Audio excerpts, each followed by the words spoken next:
Eu quero falar para você sobre um versículo que nós abordamos aqui na nossa primeira reunião de missões. Eu não sei se vocês estavam, e se estavam, não sei se lembram. Nós falamos sobre Carta aos Romanos capítulo 12. Eu me recordo que nós lemos o versículo 2 e nos detivemos a falar para vocês sobre a metanoia.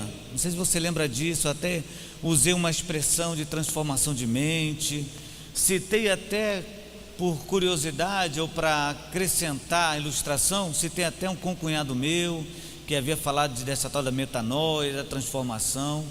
Bom, eu quero continuar baseado nesse texto aí, não vamos ficar de pé de novo para nós lermos, vamos somente dar prosseguimento a uma rápida palavra, a uma rápida reflexão sobre missões.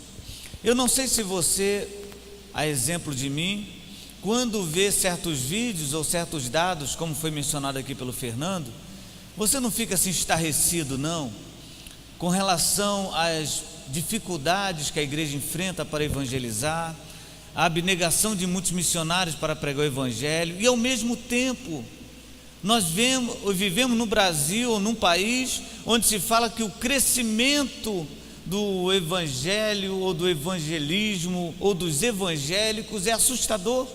Você já reparou nisso? Como se fala, está crescendo o número de cristãos, de crente, né? Muitos, glória a Deus, hoje temos no Brasil não sei quantos evangélicos, não sei quantos cristãos, e ao mesmo tempo você recebe essas informações, parece que nós vivemos num mundo de contraponto, num mundo de contradição, num mundo de, como é que eu posso dizer assim, de dúvida, de questionamento. Será que estamos crescendo mesmo? Será que não estamos crescendo? E a pergunta que veio ao meu coração é a seguinte: por que nós enfrentamos tanta dificuldade em fazer missões? Né? O que emperra a igreja? O que aprisiona a igreja? O que prende a igreja em de fato nós mergulharmos em missões? Não somente em missões transculturais, a exemplo do que foi citado aqui, como também missões locais. Cadê aqueles trabalhos de ar livre? Cadê aqueles trabalhos de evangelismo? Cadê aqueles panfletos e folhetos que a cada dia mais se tornam mais escassos da nossa mão? Onde estão esse trabalho promovido pela Igreja do Senhor, que outrora, que antigamente fazia um barulho tão grande domingo à tarde? Onde estão essas coisas que estão acontecendo? Eu fico pensando nisso e me reporto mais uma vez esse texto. Na verdade, eu recorro mais uma vez esse texto ao versículo 2, porque vejo nele a resposta. Em algumas versões de Bíblia está assim, que nós não devemos nos conformar com este mundo. Na versão que eu estou usando aqui fala assim: não se amoldem ao padrão desse mundo. Em uma outra versão, se não me falha a memória em linguagem de hoje, fala assim: não tome a forma deste mundo. O interessante é que a palavra assim, não conformar, como eu falei aqui na primeira reunião de missões aqui, não tem nada a ver com aceitar. É muito mais do que isso. Tomar forma é ficar igual. Você se conformar é você tomar a forma. E o interessante é que só muda de forma aquilo que não é sólido. Vou até recorrer ao filósofo contemporâneo Bauman, que ele fala sobre a sociedade líquida. Só se toma outra forma aquilo que é líquido. No exemplo, a água toma várias formas. Se nós pegarmos aí e jogarmos água aqui, ela vai tomar uma forma. Que forma é essa? Você que é especialista em formas, o que é isso? É um losango, não é?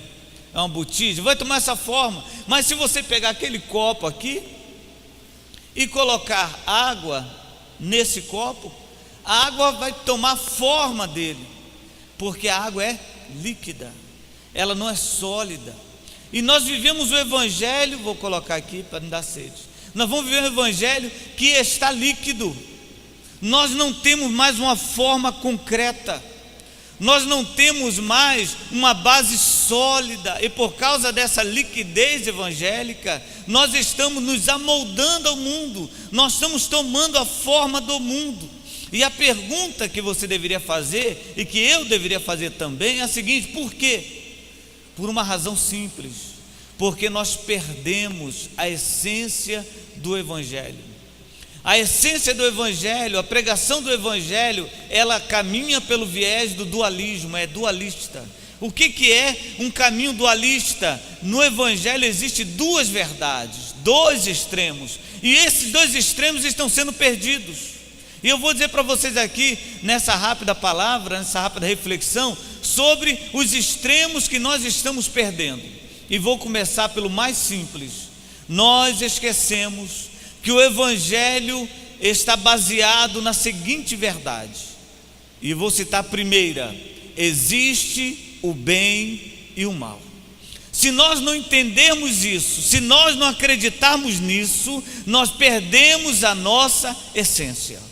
Pastor, por que estão perdendo? Porque nós estamos tomando a forma do mundo. E no mundo nós estamos sendo levados a acreditar que não existe mais bem e mal. Exemplo, os filmes. Hoje nos nossos filmes, os bandidos são os heróis. Vai dizer que você nunca torceu por um bandido. Vai dizer que você nunca torceu por um ladrão de carro, que no filme é o herói. Não, mas ele está roubando por uma boa causa. Hoje em dia, vampiros são bons. Concorda comigo? Por quê? Porque não existe mais bem e mal. Algum tempo atrás, eu não sei se você lembra desse movimento chamado Nova Era. Quem lembra disso? Para os mais exigentes, New Age. O tal do New Age ninguém sabia nada.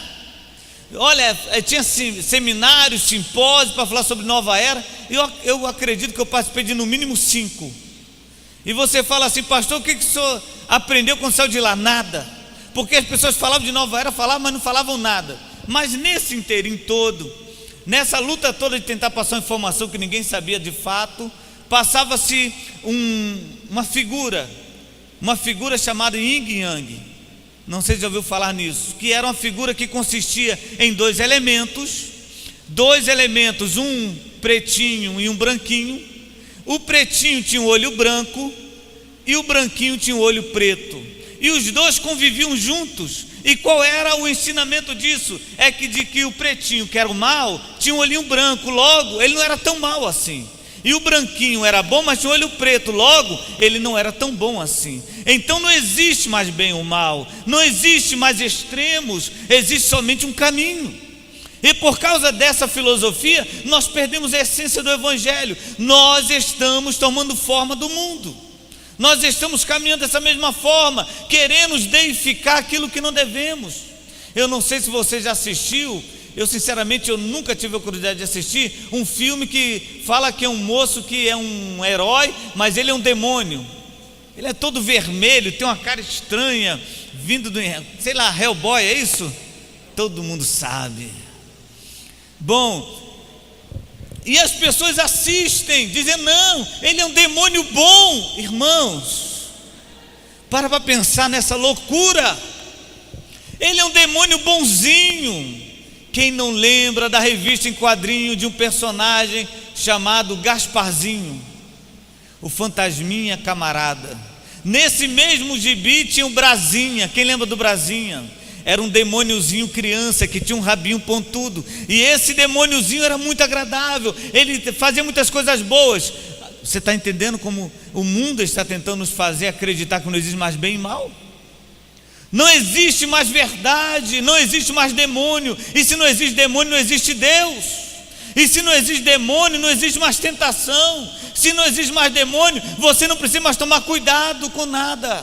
Porque se não existe demônio, não tem pecado. E se não tem pecado, não tem inferno. Você está entendendo o efeito dessa filosofia nociva para nossas vidas. E nós estamos aceitando isso. O Evangelho, o mundo está tomando forma. O evangélico está tomando forma. E qual forma? Uma forma líquida. Outro embasamento que consiste na lei do Evangelho também está sendo diluído. E que conceito é este? Céu e inferno. Não tem como fugir dessa verdade. Por mais que eu te ame, por mais que você ame o seu parente, o seu ente querido, não tem outra verdade: céu e inferno. E algum tempo atrás eu ouvi um grande estudioso, um grande teólogo afirmar que tanto o céu como também o inferno são alegorias, são meras alegorias, para que você fosse fiel a Deus. E segundo ele, essa alegoria foi criada e alimentada principalmente na Idade Média, porque a igreja precisava dominar o povo, então criou-se essa alegoria. não existe mais céu nem inferno. Se não existe mais céu e inferno, queridos, para que ser crente? Se não existe mais céu e inferno, para que ser fiel? Se não existe mais inferno, para que lutar pela salvação? Se não existe mais inferno, para que deixar os prazeres do mundo? E muitos crentes estão gostando dessas coisas. O Evangelho de Jesus, que foi firmado em uma base sólida, tornou-se líquida. E hoje em dia tem muitas pessoas que acham bonito ser evangélico. Sabe por quê? Porque o Evangelho está na mesma forma do mundo. Eu já contei para você e repito, que existem muitas pessoas que querem fazer cultos e atrações semelhantes às atrações do mundo, segundo eles, para atrair o mundo. Isso não funciona. O mundo está cansado do mundo. O mundo precisa de coisa nova. A pessoa que está no mundo, ela está cansada de baile, ela precisa de algo novo. Ela está cansada de droga, precisa de algo novo. E tem pessoas por aí criando, né? Vou até botar isso para cá, criando cerveja gospel. A cerveja sem álcool. E tem crente que fala aleluia. Tem uma igreja lá em São Paulo que criou balada gospel. E os jovens vão para lá, tem aquelas luzes rodando, e está o pessoal lá rodando também. O que é isso? É o movimento do gospel para atrair o jovem.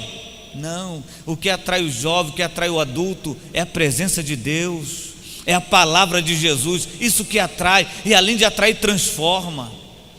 Outra situação dessa semana lá no Rio de Janeiro, um escândalo, quando determinado pastor no meio do louvor na igreja cantou uma música popular, uma música de uma banda famosa, que eu já até esqueci o nome dela, famosa na minha época, tá? Talvez não seja. E ele chegou e cantou aquela música, ficou todo mundo estarrecido, e depois dele cantar, ele falou assim: gente, isso é normal, está tudo certo, irmão, nós podemos cantar aqui também. O Evangelho tomando a forma do mundo. Por isso não se tem mais missões. Pregar para quê? Falar de quê? Se nós nem cremos mais na salvação.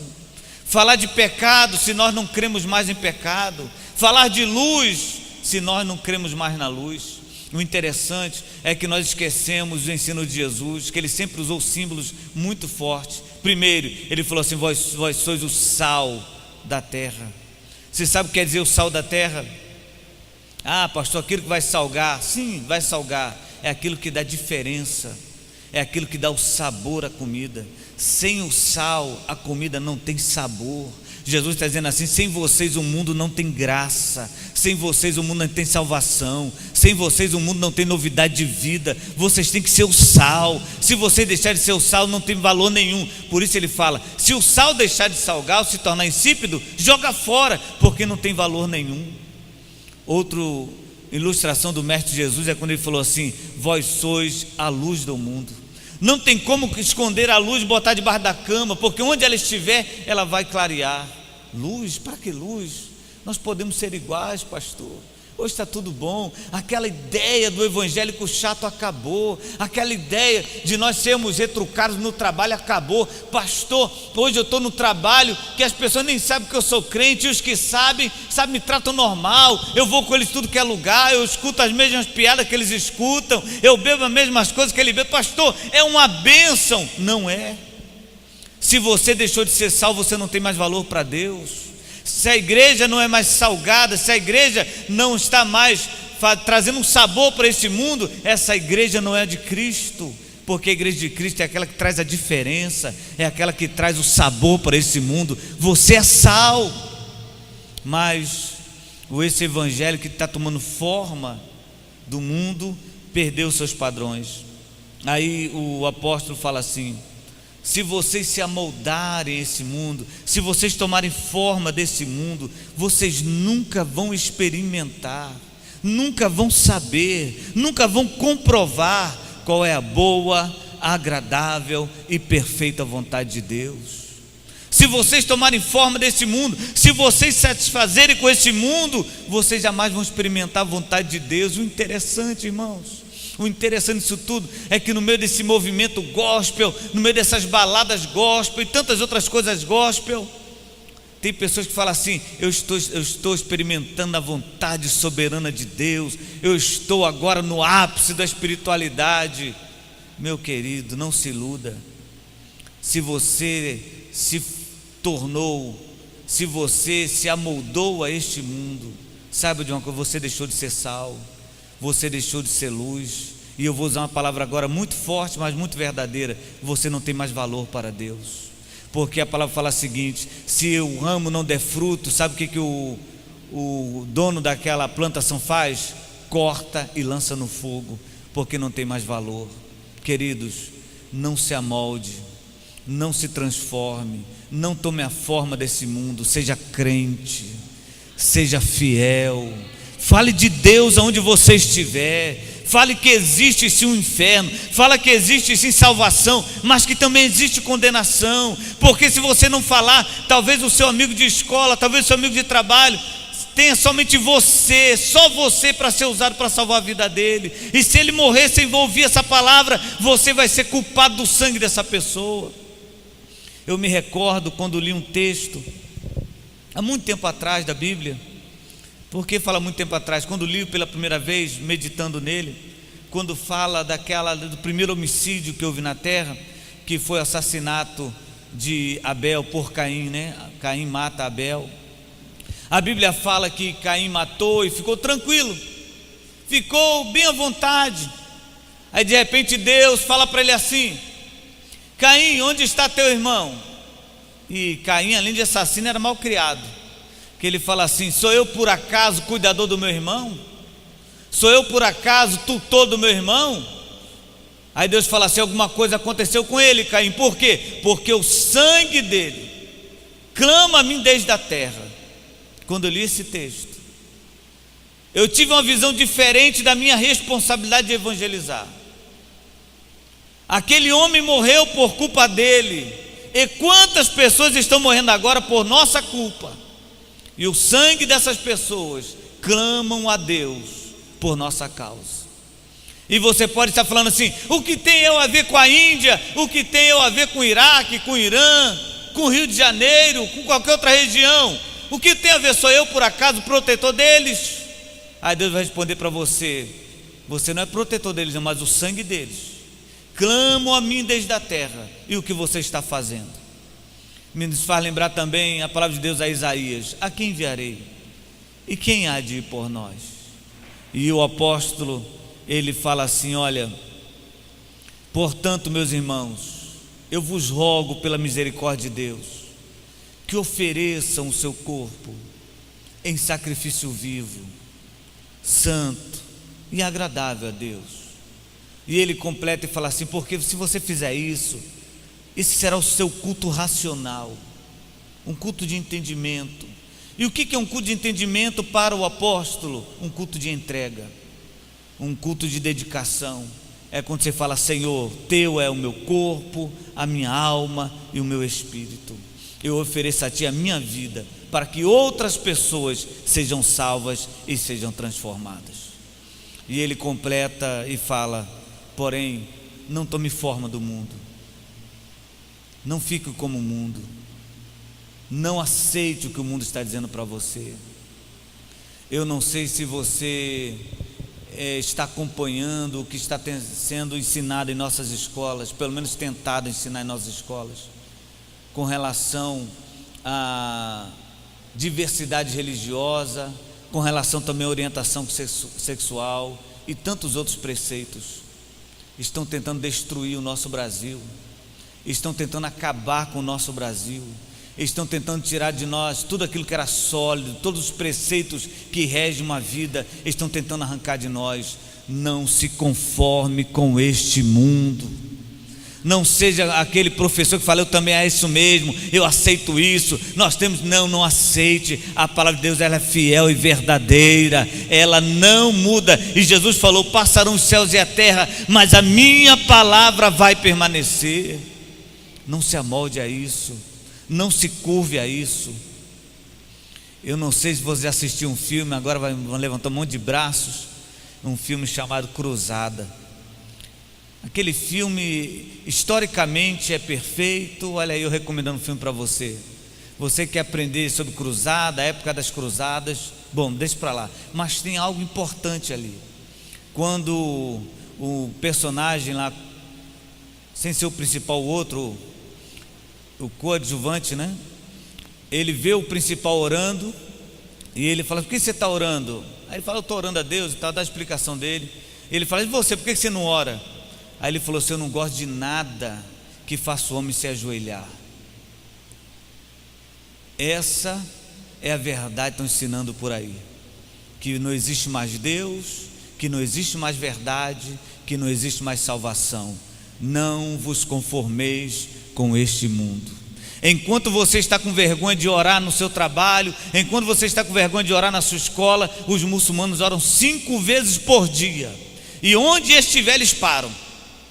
Me recordo quando eu estava na Turquia, eu estava lá no mercado árabe, com algumas pessoas, de repente todo mundo se ajoelhou, e eu olhei aquela multidão de pessoas ajoelhadas na mesma direção, e eu falei: meu Deus, será que se eu falasse para mim ajoelha aqui agora, será que eu iria me ajoelhar? Tem pessoas crentes que têm vergonha de servir a Deus, tem pessoas que dizem ser crente, mas têm vergonha de professar fé em Deus. Não se amolde a esse mundo, Deus continua sendo Deus. Jesus é o Salvador do mundo, só Ele pode salvar a tua vida, só Ele pode transformar a sua vida, só Ele pode te dar uma nova vida, só o Senhor Jesus pode mudar a sua história, não existe outra verdade. Não se amolde a esse mundo, não existe opções, não existe limbo, não existe purgatório, é céu e inferno. Esta é a palavra do Senhor para os nossos corações. Que Deus tenha misericórdia das nossas vidas, que Deus tenha misericórdia da igreja, que Deus tenha misericórdia de mim, que Deus tenha misericórdia de você, e que jamais venhamos nos curvar perante o que a sociedade tenta nos ensinar. Independente do que acontecer, eu sirvo a Cristo. Independente do que acontecer, eu faço parte do exército da cruz. Você faz parte desse exército, você crê em Jesus, você acredita que Ele é o Salvador da tua vida? Então vamos adorar o Senhor, vamos bendizer o Senhor e vamos proclamar que só Jesus Cristo é o Salvador da humanidade. Eu queria convidar você a ficar de pé, por favor.